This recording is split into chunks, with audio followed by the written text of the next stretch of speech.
Hello， 我是 Tim。世界上的面膜这么多啊，你们是不是光走进保养里面看到那种整柜的面膜墙，你们就是不知道怎么选？今天就让我一个身为在保养品行业里面工作的人呢，给大家分享一下我对于面膜一些想法跟观点，还有推荐一些产品。如果有兴趣的人的话，就继续往下看。首先对我来说，就是面膜主要有4个功效。当然，这个功效啊会依照你的年龄不同、你的肤质不同，对每个人会有不一样的感觉。但是我就先说我自己是大概25岁左右的混合肌，我中间这一块蛮会出油的，但是我的额头啊，你看，怎么没有？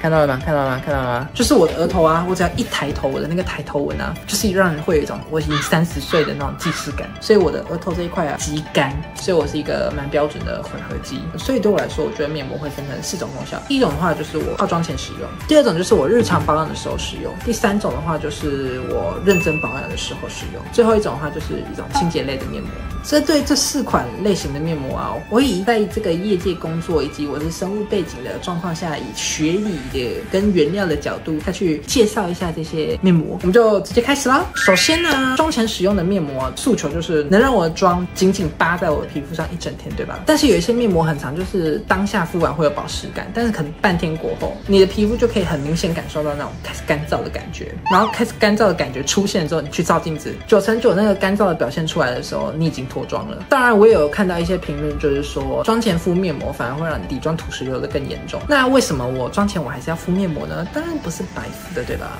所以我们从学理上的角度来看的话，我们在敷面膜的时候，我们原理叫做 occlusive dressing 嘛，相信很多人都听说过了。它就是你敷面膜，然后就是要紧紧的服贴住之后，你的皮肤会有一种比较窒息的感觉，然后它的表面温度会开始上升。也有很多人就是会在面膜上再盖一层面具那种面膜嘛，就是为了让它闷住，然后让它里面的皮肤的温度开始上升。温度开始上升的时候，你的毛孔就会打开，然后你的毛孔打开之后呢，面膜上面的那些有效的精华成分就会开始进到你的皮肤里面。然后同时这些有效成分进到你皮肤里面的时候啊，我们的脸上面的最表面的那个角质层，大家应该知道，就是如果我们像我们洗澡洗太久的话，我们的指甲都会开始软掉嘛。然后我们敷面膜敷大概10分钟15分钟也是一样，我们最表面的那个角质啊，它会开始软化，然后这会造成我们底妆不服帖的很大一个原因，就是因为我们的角质都没有在清，你的角质这样歪哥起出来这样啊，粉底上来之后啊，就是各种凹凸不平，你知道，所以就会有那种起屑啊卡粉的那种感觉。但是今天你的角质被软化，它就平了嘛，所以你的东西上来的时候就会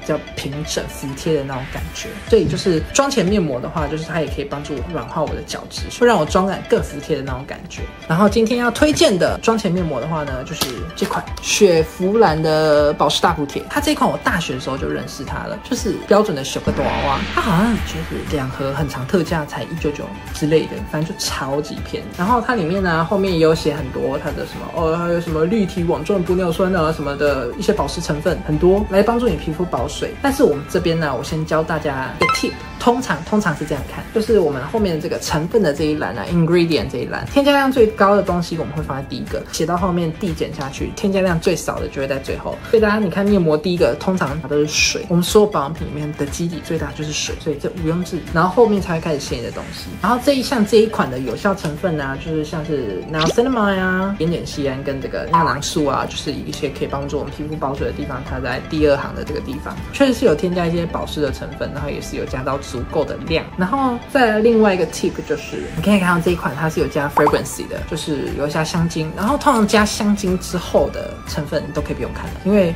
香精也是一种会造成皮肤敏感的一个来源嘛，所以它通常的含量不会超过 0.1 或者是 0.001。所以在这个香精之后的添加物的话，就是加了跟没加差不多。对，就算它后面有效成分你也不用看。然后它这个里面的成分的话，就是点酰胺嘛，跟一些尿囊素可以帮助我们皮肤补水，然后它敷起来的感受也确实是正常的。你在妆前使用的话，它可以帮助你的妆很服帖一整天。但是有一个例外，就是前几天的时候台北没有下雨，然后天气有点变凉，然后整个空气都很干。然后我那个时候敷这个，然后再加上我一个正常的乳液锁水之后再上妆，我差不多到下午的时候，我的皮肤就非常干的那种感觉。所以在空气中比较干的时候敷它就有点不太够力，但是夏天或者正常的时候用它就蛮够力的。但是一样哦，这个就是妆前使用嘛，所以它如果是晚上使用的话，你晚上敷完隔天白天的时候，你会完全没有感受到还有任何的功效，感受不到任何保湿感，所以我把它归类于妆前使用。再来第2款就是日常保湿用的面膜嘛，然后我为什么会说是日常保湿用用的面膜呢？因为我以前呢一直都跟大家有一个很普罗大众的一个思想，就是面膜这种东西不能常常敷，可能1个礼拜1次、2次就够了。但是我自从开始入这个行业啊，我们会有一些进行功效测试的时候嘛，就是有事没事敷一下面膜啊，然后在1个月内可能2天敷1次这样的频率，拿下去看 before after， 发现就是频繁的敷面膜，其实反而是会增加你的皮肤的细致度就是它会有一个话术比较高的一个照相机嘛，然后会照你的颈部这边好了，它照了之后，它的皮肤纹路会很明显嘛。然后我 before 跟 after 在那1个月间，我真的只有敷正常的颈膜而已，就敷完1个月之后，我没有再擦任何东西，我整个颈部的皮肤细致度就肉眼可见变少我真的超惊呆。然后更不用说经过电脑公式换算之后，那个细致度那个提高的水平 ，Oh my god。Nice， 所以频繁的敷反而可以增加我的皮肤细致度，这些是我比较 shock 的地方。但是这有一个前提就是我的那个使用天天敷的这种东西啊，就是要挑选成分比较单一的，可能就保湿成分就好，然后不要添加额外的香精啊、酒精啊那种会让你造成过敏的成分。像是雪佛兰的这一款里面就有添加香精嘛，然后还有很多那种早安面膜，它里面是有添加比较多的酒精的，那种也会造成你的皮肤过敏嘛。所以针对于这种日常保湿用的面膜的话，我就推荐这款肌研的顺效补水面膜。它这一款里面呢，从后面的成分就可以看出来说，它的里面没有添加任何的香精，还有一些过敏的物质。然后而且它从它的成分表里面呢，从第2行这边开始啊，就开始变成玻尿酸了。所以它里面的玻尿酸确实是有加比较多的，所以它的保湿程度也是非常的好。而且它的保湿程度啊，又比刚刚的这个雪佛兰这个又再高。所以你晚上的时候敷完它，到隔天的白天的时候，你还是可以感受到你的皮肤是有吃饱水的那种状况。当然隔天早上你要把它当妆前面膜敷也是可以的，但是如果你是夏天的时候把它当妆前面膜敷的话，可能就有点太过。但是一来它里面成分很单一，二来它就是真的有它的保水度在，所以当成日常保湿使用的面膜的话是完全没问题的。然后如果你是干肌的话，你想要把它当成妆前保湿面膜也是完全没有问题的。再来第3点，讲到认真保养的部分，可能大家会开始觉得说，你前面的时候就有在讲敷面膜，所以你前面敷面膜都是在敷假的，是不是就不认真了？是不是？当然不是。我说的这个认真的保养的话，可能是做完医美的时候，或是星期5就是准备迎接家人，你身心灵想要放松的时候，想要用一个比较高级的面膜伺候一下你的脸部的时候，才会敷这种认真保养的面膜。认真保养就当然就比较贵嘛，对不对？所以我今天推荐的是宠爱之名3分子玻尿酸蓝铜保湿生物纤维面膜。它是生物纤维面膜，前面这2款呢都是木浆面膜，然后这个的话是生物纤维面膜。生物纤维面膜是什么东西嘞？我们在使用一般木浆面膜的时候，它的纤维素就是这些面膜的材质的话，是来自于植物的细胞壁。植物的细胞壁里面就有很多东西，不止纤维素，可能半纤维素，还有一些糖类，所以它的结构就比较复杂。所以它的那个你用如果电子显微镜之类的下去看这个面膜布，它的孔径是稍微比较大一点点。但是生物纤维面膜呢，顾名思义，它是生物产出来的，它是有一只细菌，它会产出纤维素，然后这个纤维素你就狗狗的嘛，然后你就把它就是成膜装在模具里面，放干之后它就会变成这种比较稍微有点果冻状这种感觉。因为它是从生物体内产出的，所以我们不是直接从生物体里面萃出来，所以它里面的成分比较单一。所以你如果用电子显微镜之类的下去看它里面的这个面膜的细致度，又会比刚刚的木浆面膜高蛮多的。所以我们刚刚有前面的时候有提到说，我们敷面膜是用 occlusive dressing 这种方式嘛，它就是你密封的越好的话，你的有效成分进去，你皮肤的东西就越多。它生物纤维面膜的话，敷上去就是对我们皮肤来说贴合度更好，所以你的有效成分进去的比例可能也会更高。然后除了它是生物纤维面膜比较高级之外啊，看它后面的成分，它的第1个是水，第2个开始就是它的有效性成分了。相较于其他的一般的比较平价的面膜的话，可能要到第2行才是它的有效成分。它水之后就是有效成分了，所以你可以看到它的成分上面的话，它也是有下比较重本下去提高它的有效成分，所以它里面真的有很多有用的东西的。稍微插个话，你们知道它这里面有添加一个叫做 malachite， 应该是这样念 malachite extract， 它是那个孔雀石。你们有看那个俄罗斯的那个通灵之战吗？就是一个在讲怪力乱神的那个节目，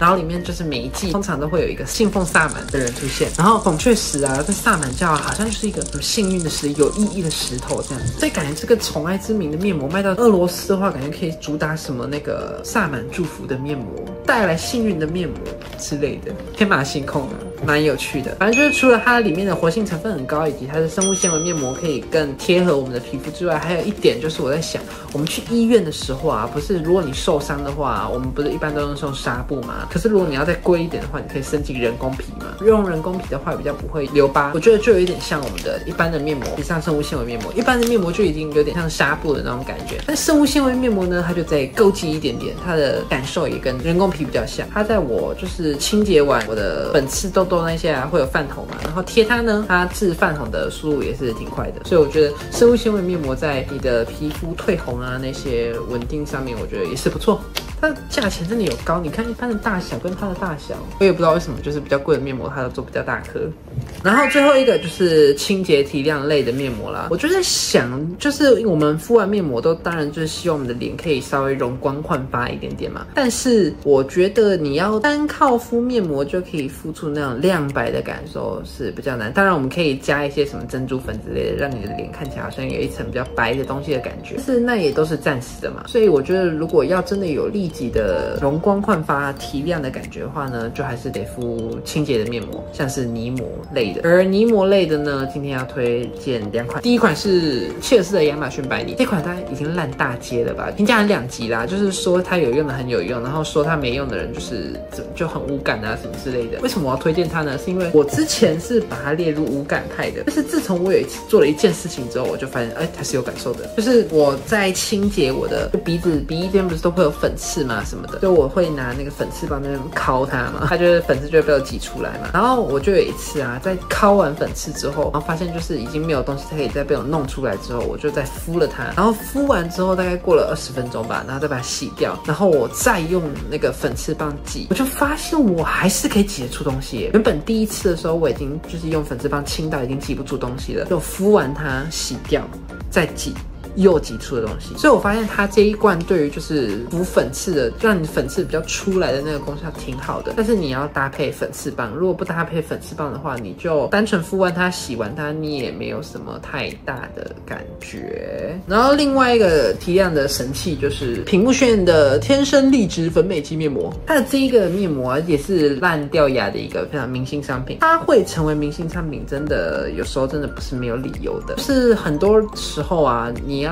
如果你要推荐以前没有在保养的朋友入坑保养品，或者是你想要给你没有在保养的男朋友给他们一点保养的一个契机，希望他们之后可以开始保养，我觉得如果你没有让他第一时间就可以看到效果的话，他基本上很难坚持得下去。因为保养品这种东西就是你要日积月累的下去才比较容易看到效果嘛，就是因为我们皮肤更换就是28天一次，所以就是至少要用1个月的保养品之后你才可以稍微看到效果。但你说你要让一个入门的人坚持28天是其实有点难，所以通常就是要让他们一用就可以直接看到功效，他们才会开始觉得哦，就是保养好像真的有一点什么东西哦。如果要让他们有这种感觉的话，我觉得就是它里面是有颗粒的那种泥膜嘛，然后所以你就敷完之后，你在洗掉的过程中，你就是这样搓揉你的皮肤，一来可以把粉刺那些都搓，还有脏污啊都先搓出来，然后在你搓揉的过程中，你最表面的那层角质也被你清掉了嘛，所以就像是我们，比方说我们头发里面好了，男生应该都知道，去当兵剃光头的时候，你会发现你的头皮这一半部，你的皮肤是比较白的，就是我们平常受太阳照射的时候，我们的头皮就是没有东西照射到嘛，最外层有一层毛发挡住嘛，然后我们皮肤一样，就是你最外层有一层角质挡住嘛，你把它清掉之后，里面白的东西就透出来了。所以用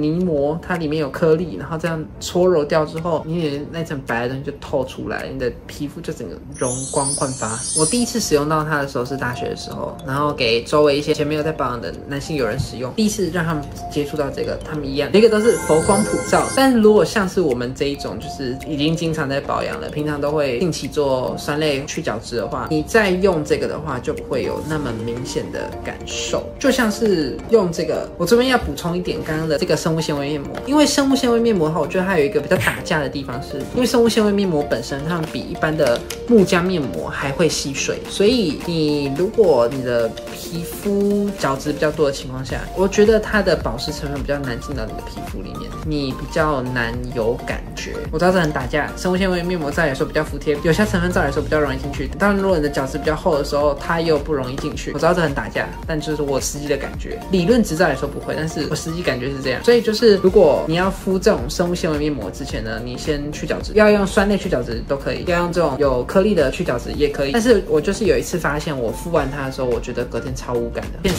块，然后超无感，超不爽的。但是只有事后发现呢，我角质的问题，所以我就是在使用它之前呢，搭配了这个磨砂，把我的角质给去掉之后，再敷它，之后连续3天保湿都有感。所以我们就有定期在做去角质的人，可能就是敷完它会比较没有感觉，但其实实际上你敷它，你还是可以得到一个比较完整的去角质的功效。所以我觉得，就算我平常也在做酸类的去角质，它还是必不可少，大概2个礼拜到1个月可以来敷一次，还是必不可少的一个东西。最后啊，就是我就有上网去查了一些网友对于敷面膜的问题嘛，然后就查到一个大家应该讨论度最高的，应该就是过度水合作用吧。但是我就去查了一下过度水合的这件事情，我看到一个比较合理的解释是说，他是在形容婴儿啊，就是如果你包尿布嘛，他尿出来，然后太久没有去换那个尿布，他可能会有红屁屁的现象嘛。然后他是说，就是因为你的皮肤再来说，在帮忙吸水的那个叫做角蛋白，然后角蛋白平常是这样紧密排列在一起的嘛，但是当它吸太多水的时候，它会膨胀，